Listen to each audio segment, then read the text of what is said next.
Hey everybody, it's Dr. Guy, author of the Dissertation Warrior and founder of the Dissertation Mentor Accelerator Program. And it is Black Friday, and throngs of individuals are, getting in giant lines at Walmart and trying to save a few bucks on some TV.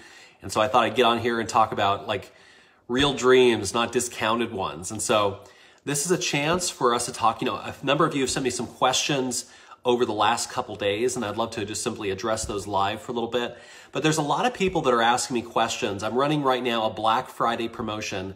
There's only one time per year that I throw out a blanket discount to anyone who wants to take part, and that would be this Black Friday deal. So I want to talk about that in a bit, but first I want to take some of your questions. So Jonathan sent me some questions ahead of time, and I know that a lot of you might have some questions, so feel free to ask those as you come on in.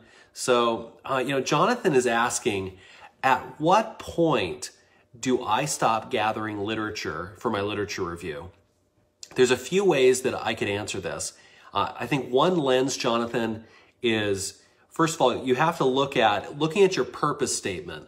What are the domains of knowledge that are mentioned inside your purpose statement? So, for example, if you're studying high school principals and their leadership styles at high-performing high schools, well, first thing that comes up in that is principles. So you have this whole idea of principles. You have this whole idea of high-performing schools, and you have this whole idea about leadership styles. So you have these three domains of knowledge that you are going to be covering there in your literature review. So as you're looking at what you've built so far and what you've collected so far, the question to ask yourself is, can I tell the entire history of this thing from past, from the 20th century forward in a way that's cogent and clear, and a way where you can communicate the story? And so that's one way you will know of if it's time to stop gathering the literature. The next way to know is just simply by gathering quotes in the Excel spreadsheet that I've talked about before. And when you gather quotes, the fact is that the majority of candidates, if they started 2 years ago collecting quotes of interest, and they had done that all throughout their dissertation work, by the time they got to their dissertation writing today, they would be in far much of a better place. So my recommendation would be just to simply look at the number of quotes that you've gathered. Now, the reason why I want to get on here on the audio video today, this is video today, is to simply talk about why I think that radical action is needed by so many. It is during the holidays that so many candidates get stuck. Lots of candidates, they end up in the situation where they sit down, they have some free time for the first time in a long time, and they say, okay, I'm going to get some work done. But then quickly following that can often come the discouragement of, I've been in this process so long, and I don't feel like I've made the progress that I'm looking for. And when you are feeling the pressure of not making progress, this is not the time to do the same thing that you've been trying for years or months. Instead, it's time to take some radical action. And that's why this one time per year, I run this promotion where I say that any person, regardless if they're a current client or they're a brand new client, someone I've never worked with before, this is why I'm offering right now this $500 discount on my one-to-one coaching, my the Dissertation Mentor one-to-one mentorship, by using the coupon code FALL218. Coupon code FALL218, a $500 discount. Because if right to this point, using the support mechanisms that have been present at your university, if you have not found a method, a process that's worked for you, I know that what I can offer you will help you make progress. I can help you make progress. And so if you're willing to let me help you, I recommend that you sign up. I recommend that you will come and join me while you have the opportunity. See, Stacy is asking, how do you choose a topic and get started? Well, I talked about this extensively on my Instagram over the last couple weeks, that getting your topic, there's a couple myths that are flying out there. There's this weird thing happening right now culturally where people are saying, don't follow your passion. I think that's fake news. I think that's I think it's a trendy thing to say, oh, I don't follow my passion. I'm so cool because I don't follow my passion. It's the weird thing. Like, of all things, don't you think you should follow your passion? Do a topic about which you are passionate. Because if you're going to write a paper that is this lengthy, shouldn't it be something about which you care about? So that's myth number one I hear about topics. Stacy, number two, the other thing that I'm hearing right now is this whole idea of this is not like your life's work. Your dissertation, I agree, like for the most part, is not your life's work, but it's a part of your life's work. And so if you're thinking about the coming weeks, months, years of your life, you are a person that's becoming someone. You're becoming something. So I recommend that the work that you do in your dissertation, it have at least some sort of relationship to that life that you're going to be stepping into post-doctorate. So Stacy, what I recommend doing is think about, who are you going to be in the next 5 years? Who are you going to be in the next 5 years? So that when it comes time to finish this dissertation, it's about a topic that you're willing to live with for the next 5 years, and that you're willing to be the expert in front of lots of people, being the expert about that topic. I made the mistake of doing something that I was passionate about, but not something that was going to carry me through the years to come. I ended up writing about a topic that was about my life at that time, but was not anticipating where I was going to be in about 5 years. So I recommend every person watching this, is there some way that your dissertation topic can relate to something that is in your future, as opposed to something that's already probably mostly rooted in your past? The reason I want you all to consider taking advantage of this once-a-year discount of $500 for this program is I know that I can help you. I know that I can assist you in moving forward. If you feel like the support systems at your university have failed you, and they are willing to take thousands and thousands of dollars in tuition and continuation units, would it not make sense to sign up with me for $497 to work one-on-one with me so I can help you? I mean, team, if I could save you just 2 or 3 months of time, how much saved tuition would that be? Would that not be worth the cost of admission?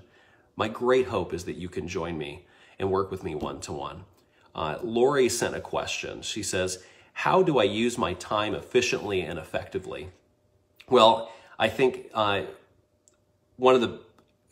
could talk, the most traditional way about this, Lori, which is like, look for those things in your life that are not serving you and get rid of them. But in terms of dissertation work specifically, I think what a lot of candidates do is they get into their home office or wherever their dissertation space is, and they don't sit down necessarily with a task in mind, the thing that they're sitting down for, unless it's like, yeah, I'm going to sit here, I'm going to write this section. But I don't recommend doing that. In my book, The Dissertation Warrior, I talk about this 5x5 method.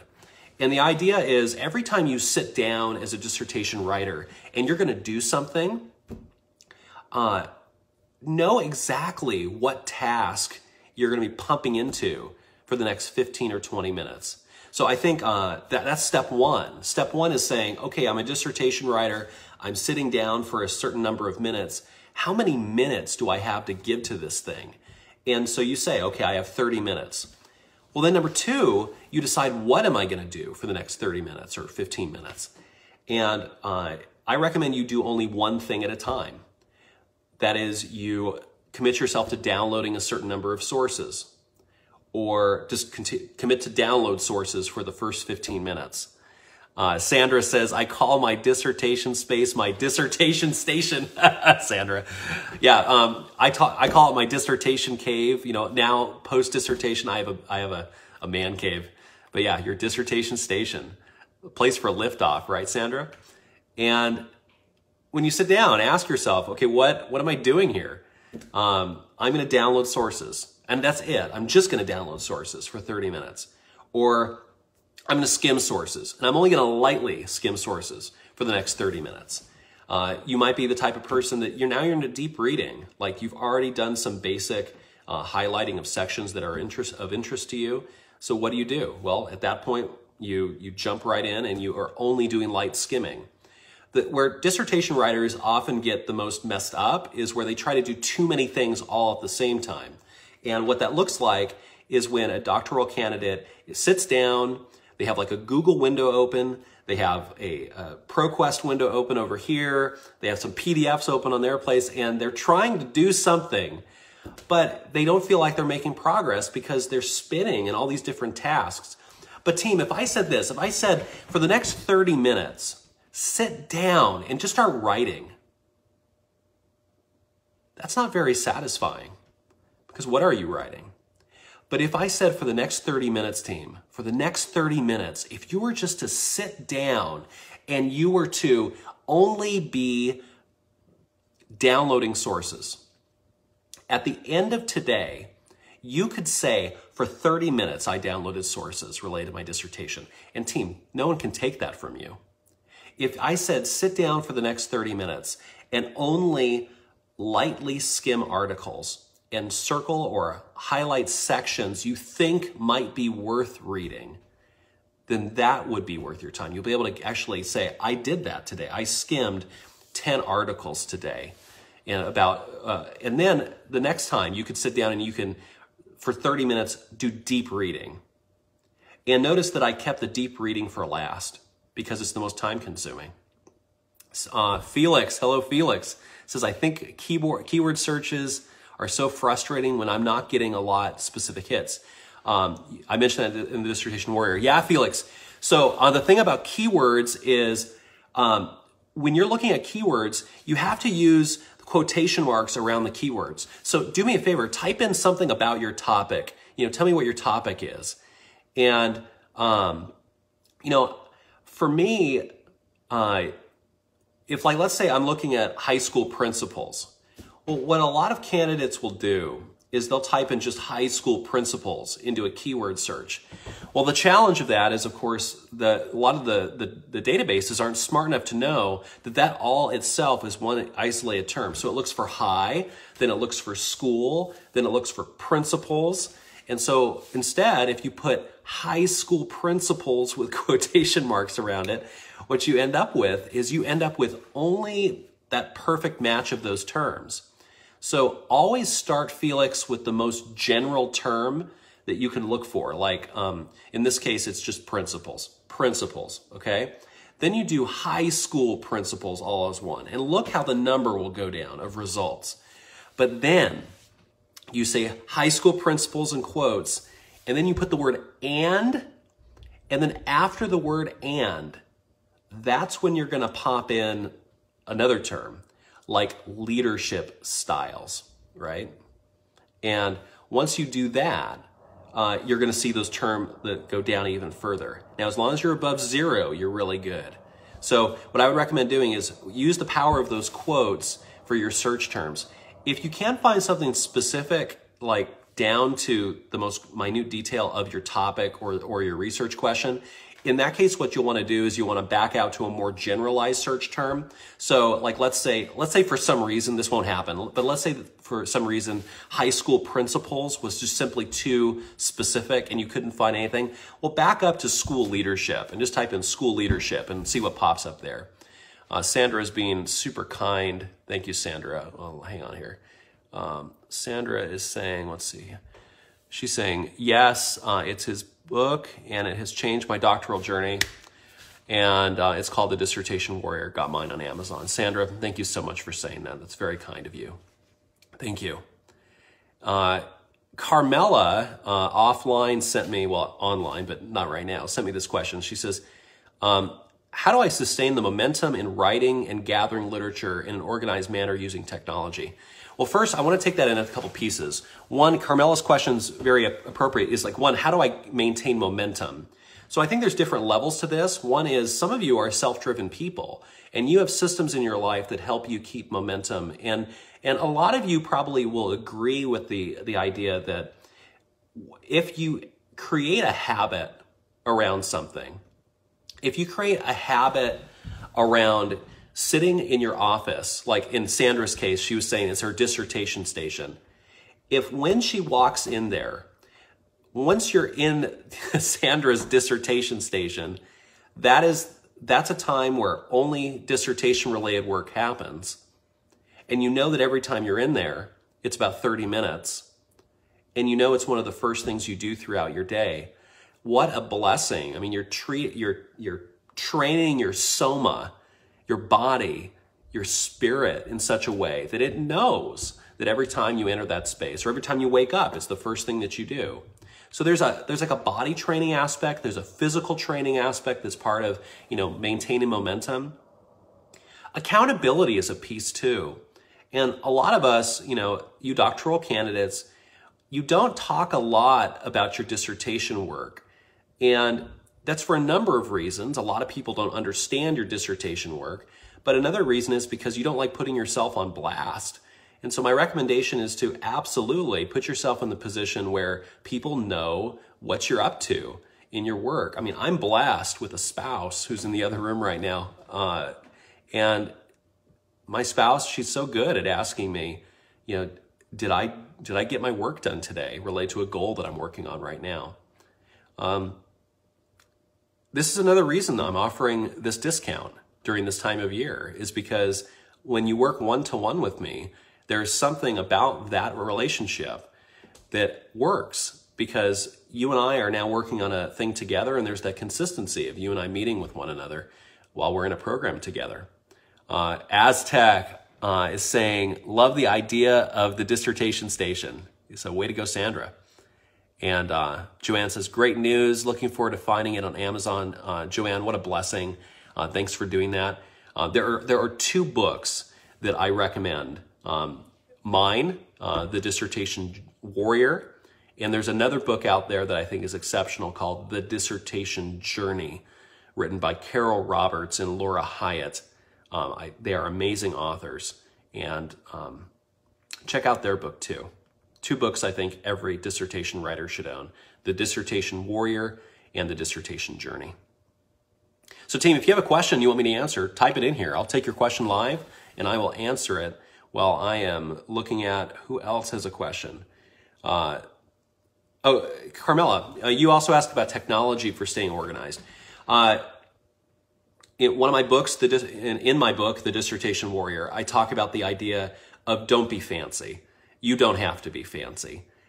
When we pick up a new piece of technology, it is in a way being fancy. And fancy is, the challenge of picking up a new tool is you have to learn it. And if it's not something you've conditioned yourself to use, it just becomes another time suck. It's a thing that ends up taking your time.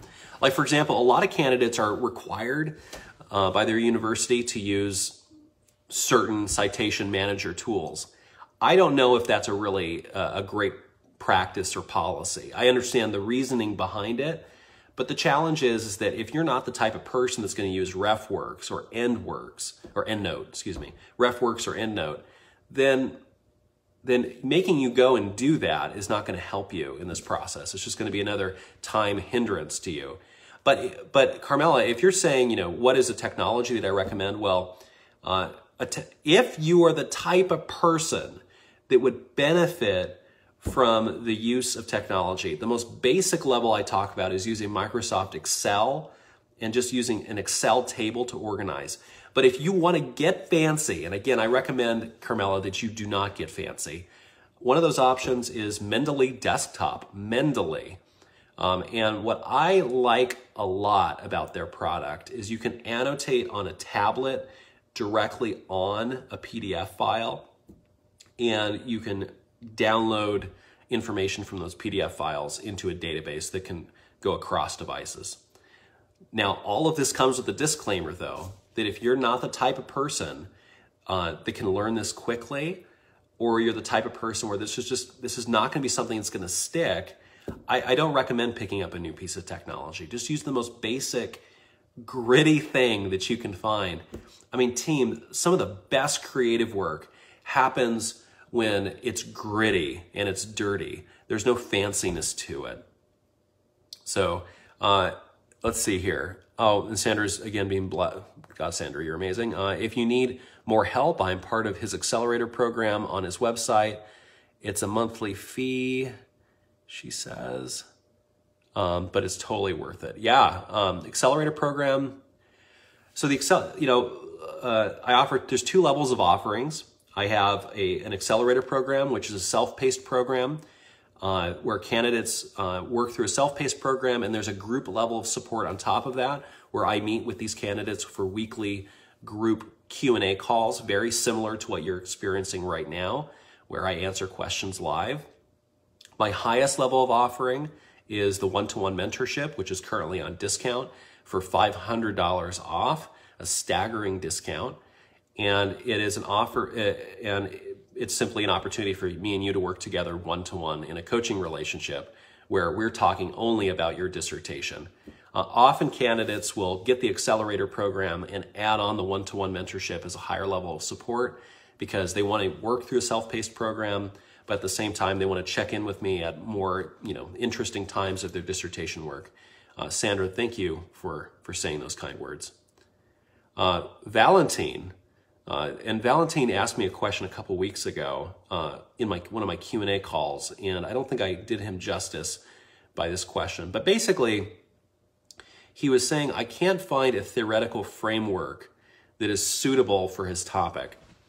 And people ask me about theoretical conceptual framework all the time. And I think there's a lot of reasons why this becomes one of the more questionable aspects of the dissertation journey. I think on one hand, I think there are many researchers out there that misinterpret the terms theoretical and conceptual framework. I think the best example that I can give, best explanation, is that a theoretical framework is a existing theory or set of existing theories that are in a relationship with one another. But let's just say it's one theory. It's a theory that you can use to examine that which you are studying in your dissertation. It's an existing theory that you can use to study that which you are studying in your dissertation.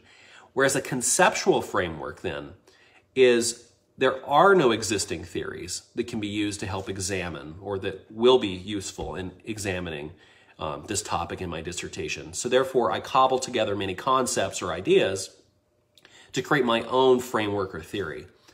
And so in your case, Valentine, what I recommend doing is if you cannot find a theory that exists that can help decipher, explain, dissect that topic that you're researching, we'll cobble together a couple of ideas to be a conceptual framework. However, I'm fairly strongly cemented in the stance that there's probably, for most candidates, 90% of candidates, there's theories that are out there already that you can use to understand that which is happening in your participants or whatever you're studying. There's probably a theory that already exists. To say that there's not right off the bat, that's what we call hubris in the literature world. All right, lovely team. Who has more questions? I'd love to take your questions live. I'm looking at the comments right now. I have some final words that I want to say about the one-to-one mentorship and why I think that this is the best time to sign up. But I want to take any questions that you have live. So just for those of you that have been on for a while now, I want to say you get to go on with your life today and say that you spent a slice of it, a good 10, 15-minute slice of your time thinking about your dissertation work. And just notice how just by hearing the questions of others that you were able to start thinking about your own process. And this is something that is sorely missing in doctoral programs. Once candidates leave and are on their own to write their dissertation, they're out there on their own and they're not talking to anybody. and working on a massive creative project that requires the approval of a dissertation chair or advisor or editor, alongside being on your own. What a challenge, guys. So I applaud you for being here. Just notice how just being around other people's questions has been of such help. Aztec says, many struggle with the literature review. What's your best advice to get through this chapter? And this is where Facebook needs to really help me out here and see more. Come on, see more. All right, hang on. Let me pin that comment. Oh, there we go, of course. Many struggle with the literature review. What's your best advice to get through this chapter, please? Yeah, so Aztec. Number one, focus in your literature review work at the beginning as just reading, just understanding, getting familiarity, knowledge, and expertise around your topic, around the topics, the domains of knowledge that are present in your literature review, that are going to be the main headings of that chapter. So look at your purpose statement and underline the nouns that appear in your purpose statement. And commit yourself to not writing anything until you have done loads of gathering of great quotes, of great materials from your source documents, and that you've had the opportunity to outline those documents, outline those quotes in a way that you can have something to work with. Because the most destructive thing that I see for literature review writers is where they have all these screens open. They have the literature review open on one screen, they have Google open on another, they have ProQuest open on another, and what they're doing is they're going out and they're trying to find the bricks to build this house while they're building it, instead of gathering all the bricks in the yard first, getting all the building materials, studying the plans, and then putting this thing together. Candidates will spin their wheels for years in literature review because they are focused more on finishing a piece of writing rather than gaining the expertise, the knowledge, the familiarity in the literature. To think that you're going to sit in a doctoral defense at some point and you are going to be answering questions about these topics. What a blessing. And to think that you are going to be able to talk about the history of each one of these domains of knowledge, probably for the last 50 plus years and on, and be able to talk about the literature, the research that was done alongside all of that during those years. And then to talk about what are the most current curiosities in terms of research nowadays.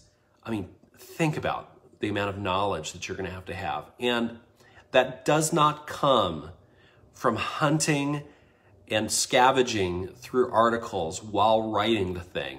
It happens separately.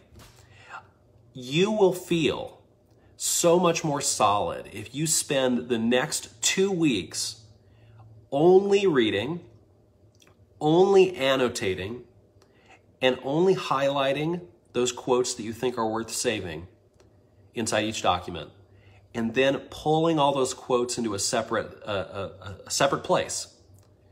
And at the end of that 2 weeks, you'll have this whole pile of quotes sorted out most likely by category or topic, and you're going to be able to say, wow, like I've gathered all this stuff. What a benefit, right? You might not have pages written, but you have ideas and concepts and understandings that you would have never otherwise had just by hunting and scavenging for quotes. So I wish you the best, Aztec. Well, team, my final word for the one-to-one mentorship is expiring tonight is coupon code FALL218. Expiring tonight, coupon code FALL218. If you go to my one-to-one mentorship, using the link here on my page, and in the one-to-one mentorship, You get 3 one-hour calls with me, and you and I are able to work specifically on your project. You will spend thousands of dollars at your university in continuation units. If I could help you save 2 to 3 months of time, how much dollar-wise is that worth to you? My greatest hope is that I can help you get to the next step of you. And there is something waiting for you beyond that horizon. I am here to offer this to you because I know it will help you. So take advantage of that. If you don't have time right now, that's fine. You can purchase now and you can put off your sessions for at least a year. If you are near the end of your doctoral journey, I can create a custom program for you to prepare you for doctoral defense. If you want me to review documents, I can do that as well as part of our sessions. So I wish you the best of luck in your dissertation writing, and team, enjoy this time this weekend to be as a regrouping for you to set the agenda for the coming weeks and months. Remember, it's not about having grand goals 6 months from now, team. It's about having daily goals that you do today. That's far more important.